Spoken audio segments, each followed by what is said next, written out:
আজি আমাৰ বিলেচিপাৰা পূব সমষ্টিৰ মোৰ MLA আলেদি ফাণ্ডৰ পৰা 4টা কাম শুভ উদ্বোধনী কৰা হ'ল।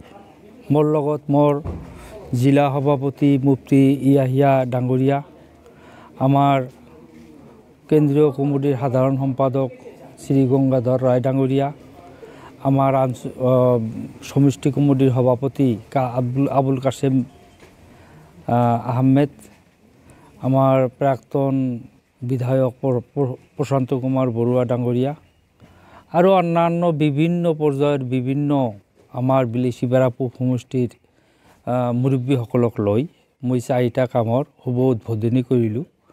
এই 4টা কাম 27,05,000 টকা দি কৰা হৈছে আৰু ভালেকেইটা কাম সন্মুখত কৰিব লগা আছে। আজি এই 4টা কামতেই আমি সীমাবদ্ধ ৰাখিম, বাকী কামবিলাক আমি সন্মুখত কৰিম। বিলেচিপাৰা বিভিন্ন সমস্যা সমাধান কৰাৰ কাৰণে আমি ৰাস্তা ঘাটৰ সমস্যা, ড্ৰেইনেজ সমস্যা, স্কুলত বিভিন্ন ধৰণৰ শ্ৰেণী কোঠা, অফিচ আৰু অন্যান্য যিবিলাক এগ্ৰিকালচাৰৰ কাম বা নদী বান্ধৰ কাম, ব্ৰিজৰ কাম, এইবিলাক বিভিন্ন সমস্যাৰে ভৰপূৰ আমাৰ বিলেচিপাৰা পূব সমষ্টি।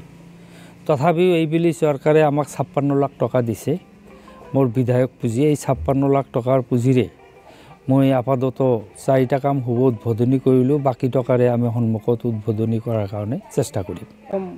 বিধায়ক পুঁজিৰ প্ৰথম পুঁজি এইটো, আৰু এই বিধায়ক পুঁজিৰ প্ৰথম পুঁজিৰেই আমি 4টা কাম শুভ উদ্বোধনী কৰিলোঁ।